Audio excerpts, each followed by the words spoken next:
Hey guys, and welcome back to Two Guys Golf. Really excited to bring you our lesson video series again today.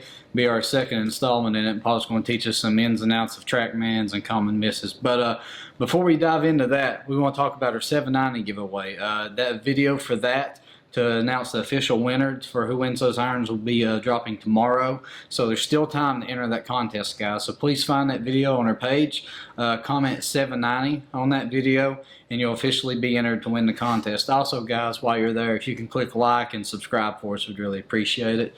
But with that, like we said, we're excited, so let's get into the lesson video series. And Paul, what can we expect to learn a little bit about today? So a lot of you guys have asked, what do the numbers on the screen mean? I think, for some of our more novice subscribers, they've not really seen this before. Right. So I want to equip you guys so that you can understand your own numbers when A, you get a fitting, or B, you get access to a launch monitor yourself. Mm-hmm. I feel like that's pretty important. So we're going to go over all the boxes on the screen, tell you what each of them mean and what each of them will mean to you. So that's going to be part one of the lesson. And then the second one is we're going to use the information that you've learned about Trackman and about those numbers to kind of show how your common misses would show up on Trackman and how we would fix those on Trackman. Right. So that's what we're going to do, and we're pretty excited about it, and we hope you guys enjoy the content. Okay, so let's learn about Trackman. So for you guys that don't know, Trackman is a $27,000 dual radar system. So when we hit a golf ball, Trackman actually uses radar and tracks that golf ball. It reads the spin numbers, it reads the direction, it reads the speed, and it works, a lot like a military radar would. Trackman is the leading technology in the world as far as radars go. It's what you see on the PGA Tour when you see them hit shots and it shows you the carry distance and the spin rate. That they have Trackman on the tee boxes for those. So it's also the best fitting tool in the world, and in a lot of ways, even the best lesson tool in the world. I'm going to show you box by box what that particular information means to you guys.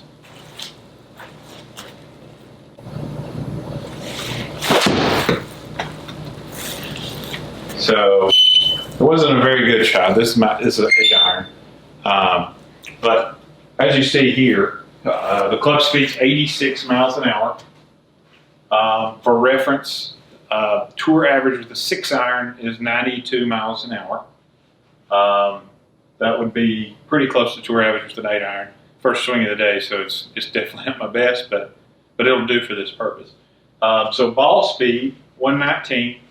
That's just telling you, how fast it actually left the club. Not a very important one. Attack angle. So attack angle is actually how far down I'm hitting on that golf ball. So at negative 4.2, that is meaning that I am hitting downward at it at 4.2 degrees. So negative is downward, positive is upward. You want negative with irons, positive with the driver. Club path is negative 1.2. So negative in path means that it's out to in. So in this particular case, that would mean that I'm 1.2 degrees over the top. Usually anything under 2 would be considered professional level if you can repeat that. So I would be very happy with negative 1.2. The same thing applies to face to path. So with face to path, at 0.3, that means my face was almost perfectly square. It was 0.3 degrees open. And with that negative 1.2 and that 0.3, that's why the shot was really straight. Anytime that those numbers are under 2 together, you're going to have a really straight golf shot, and it's going to be really predictable if you can repeat that. So when PGA Tour players are practicing on Trackman, that's what they're trying to do. They're trying to get their numbers as close to 0 as they can for club path and face to path. Those are literally the only 2 numbers up there that are going to affect the straightness of the golf shot. So spin rate is how many times that ball would revolve in a minute. So the RPM is 5,450.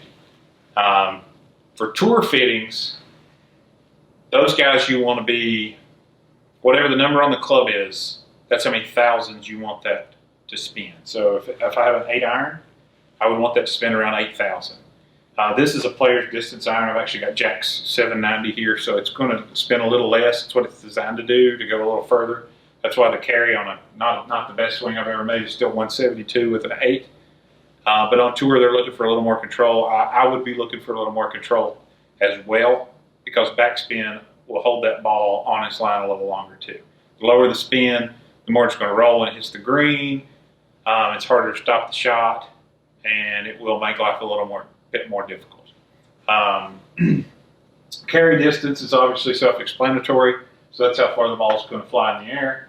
183.8 is how far that ball would roll out on a fairway, and that's important because that does not mean that that ball would roll 11 yards on a green. That's what it would do on a fairway in hard conditions, essentially. So really, when we're fitting for irons especially, we're only paying attention to carry numbers as long as we're spinning it enough to keep it in the air. Dynamic loft. So even though this club may have, 38 degrees or whatever the 8-iron loft is in this particular set, the dynamic loft is what I present at impact. So that's what loft I hit the actual golf shot with. This one's 19.6. I am a habitual shaft laner, so I struggle to keep the ball in the air a long time normally because my hands are way out in front of it. I do have a lot of lag. That's why I make a lot of speed, but it's also probably why I get a little crooked sometimes. But that is what dynamic loft is. Smash factor is a great indicator of how well you hit the golf shot. In this particular case, it's 1.38 with an 8-iron. That's really high. I always have very high smash factors because, as I said, my hands are way out in front, which decreases the loft of the club. And when that happens, the ball's going to leave faster because I'm presenting a flatter face. Most people's smash factor with 8-iron would be a little lower, more like 1.32, 1.33. That's not a bad thing. It's just because my 8-iron is essentially a 7-iron or a 6-iron when I present it at impact. 1.5 smash factor is supposed to be perfect. That would mean that the ball is traveling as fast as possible for that particular swing speed. And that's what smash factor is. It is club head speed divided by ball speed. And then that ratio is 1.38. So smash factor, very good indicator when you're practicing with your driver. If you're hitting driver on Trackman ever, make sure you're trying to keep it up around 1.5. It can go above that. We were hitting a hybrid the other day that was actually 1.53. I'm certain that club is illegal, but that is great information. So the higher the smash factor, the better the strike. One of the most important pieces of information on the page. Launch angle. So that is different than dynamic loft because that's how the angle at which the ball actually comes off the club and goes toward the screen. Mine's 15 degrees. That was a touch thin. You want that to be a little higher with the 8-iron, but that's something to watch because launch angle, especially with the driver, can really change your results. A faster player, say somebody around 120 miles per hour, driver swing speed like myself, would want to be in the 10 to 12 range. Somebody in Jack's around 100 miles per hour, 102, 103, he would want to be more in the 12 to 14 launch range. Jack would want to spin the ball more than me because it will hold it in the air. I want the ball to spin less so it carries and cuts through the air without the backspin. I don't need as much help holding the ball in the air. That's for maximum distance. So that ratio is very important based on your particular swing speed.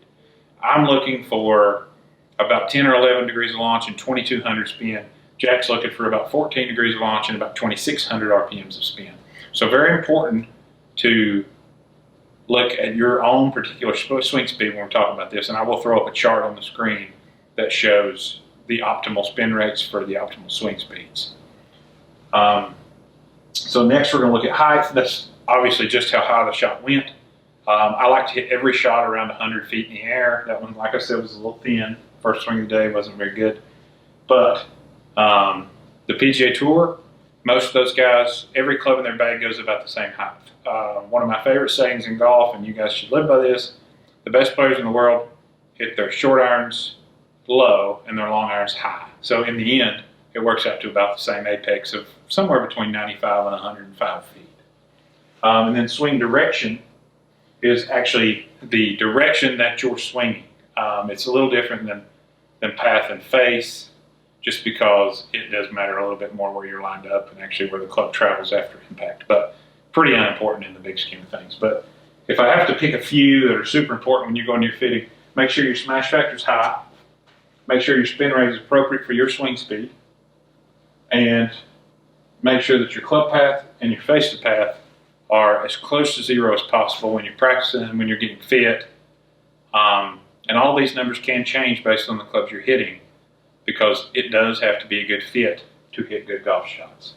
So hopefully that explains a little bit more about the numbers that we keep on the screen and can help you guys interpret what we put out, and also when you go see a professional be fit, or if you have a launch monitor on your own and you want to use this information. They do make cheaper launch monitors, obviously, than $25,000. You can pretty much spend whatever you want, from a few $100 to, you know, $30,000 on the Trackman if you'd like. But the FlightScope Mevo is a great unit for home and range use. It's in the $500 range. Garmin makes one that's pretty good.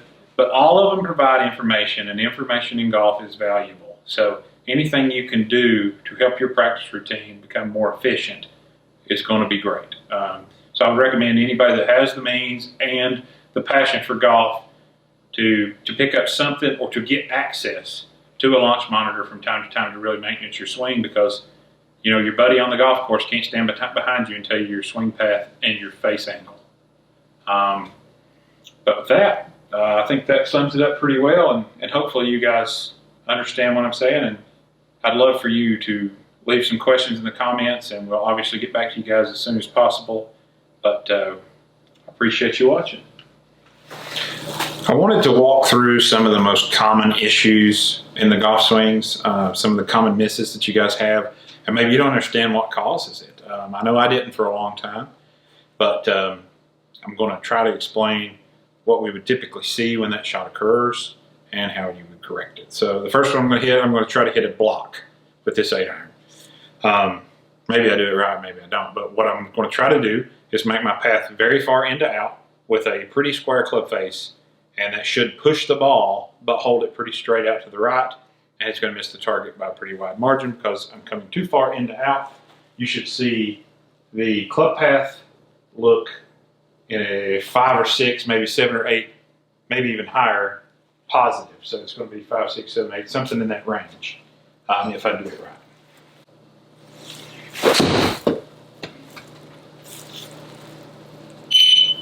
So that was an 8 into out. So I did everything like I wanted to do it. The only problem was I did close the face a little bit, which did cause it to come back. So a lot of times the guy that hits the push draw, you know, that's the way he does it. It's a very in to out swing path with a closed face, and my face to path was 5. So my normal golf swing, like just from playing a lot of golf, I kind of self-corrected and closed the face, and that brought it back online.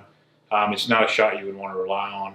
It's very inconsistent, especially with numbers of 8 and 5 in the club path and face to path. So I'll try again and actually try to hold the face open.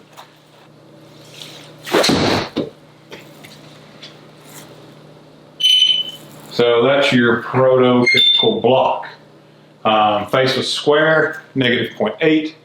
Club path was 7.6 in to out. That is exactly how a block occurs. It misses the target to the right for a right-handed golfer. And it's actually a very solid shot. I mean, it flew 184 yards, good solid 8-iron, great smash factor, hit it perfect. You look up, the ball's flying right out of the green, you don't know why. That's why. So what would you do to correct that? Well, what you're going to do is you're going to try to have a straighter path back to the golf ball. So you don't want to get in here and go that direction. You want to really keep the club head out in front of you. So if I'm going to try to hit it straighter, I'm going to try to keep the club head outside my hands all the way to the top, which I really struggle with. I really get the club in here, so it's not going to be outside my hands to the top. That's a spoiler. But I'll show you what I mean in trying to get that path a little bit closer to zero.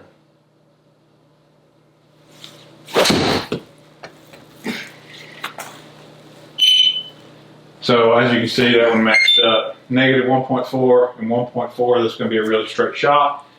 And that's the way that you would fix the block. It's really not that hard. It's obviously getting the feel for that's going to take a little while for people that haven't done it.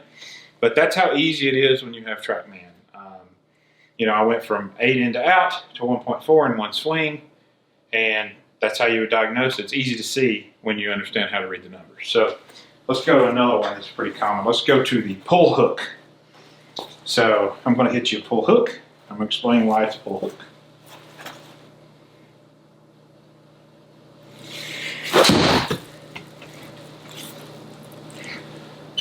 So that is a pull hook. So the reason that happened is my club face was closed. My path was either 0 or less than 0, which means that I have no push to throw it out there for the hook to bring it back to the target line. It is starting on the target line or left of the target line, and then the face is closed. So the way that I would correct that one is I would just try to hold the face open a little bit longer at impact. And the way you would do that is by not letting your right hand pass the left. When you release the club early, that's going to flip the club. Ball's probably going to go left. When it doesn't go left, it's probably going to be a block because you are going to try to compensate for that move. So let's see if I can hold that face a little square.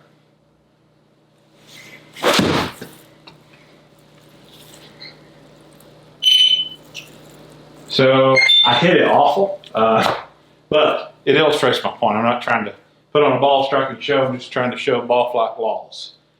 So club path, 0.6, little in to out, face to path much better at negative 1.5. Anytime that gets over 2, as I stated, it's really going to start making the ball move. So the key is to have that face very square at impact.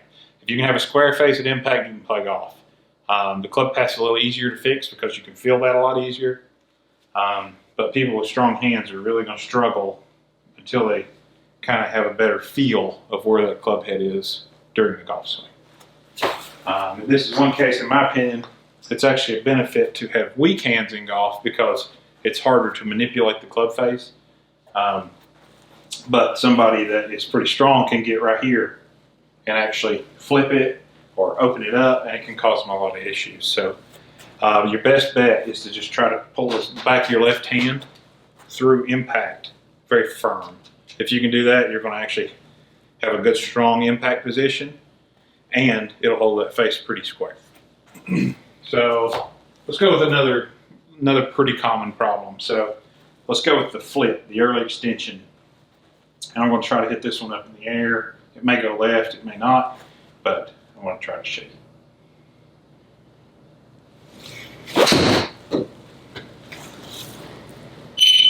So that's exactly what I was hoping it would do.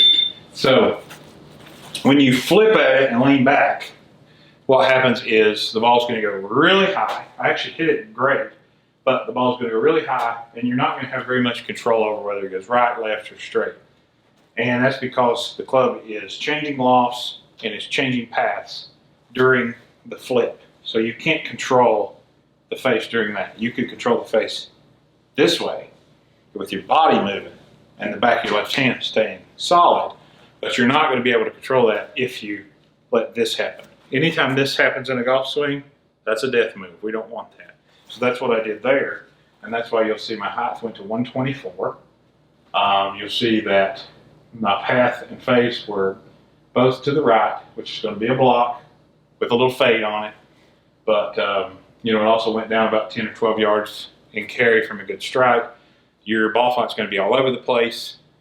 If you struggle from that move, the way to fix that is to just keep your hands in front of it as long as you possibly can. Do not let this ever happen in a golf swing. So obviously, a slice and a hook, I'll try to hit one of each just to illustrate. So a slice would start pretty much on line or even left of the target. And it's going to fade. That's a slice. The started club path was actually to the left. My face was 11 degrees open. That's a slice. The way you correct that, obviously the same way again. You want to have a strong, you want to get to impact strong. You want the back of your left hand to lead. You want to hold the face good and square. A hook, a lot of times, most people hit this one because of that flip or because they release early. But I'll show you a hook. So that's going to be pretty good everywhere except for face to path. Face to path is closed. That's because I closed it with my hands. Most people that hook do it with their hands, especially people that hook uncontrollably. So same fix. You just want this back of your left hand to be really, really firm, and you want it to lead the club to impact, especially in your short, mid, and wedges. So your short irons, your mid irons, and your wedges. That's what you want to do. As you get into your longer clubs, you're going to move your ball position up, so you're going to be more even with the club head. Your back of your left hand will be more even with the club head at impact. But for the clubs we're hitting right here, you really want to get that back of your left hand going toward the target, and it's really just a good habit to have in golf in general. But the biggest thing we want to show you guys today is how to use these numbers to your advantage, because the information's out there, and it's really amazing what you can do in just one session if you get the chance. So I hope that this helps you guys moving forward with our videos, but more so I hope it helps you improve your own games, and I hope that when you go to the next fitting you're pretty informed, because one thing that is out there are bad fitters, and if you spend your hard-earned money going to get fit, we would like for you to at least have some information to use on your own and not make uneducated guesses on whether you're buying the right equipment. So, you know, really put your fitters through the paces, make them show you that they know what they're talking about, because you're going to spend a lot of money. You're buying the golf clubs, sometimes you're paying for the fittings, sometimes it's both. But we just want you guys to be well informed, and we hope you are now. So thanks again for watching Two Guys Golf, and we'll see you next time.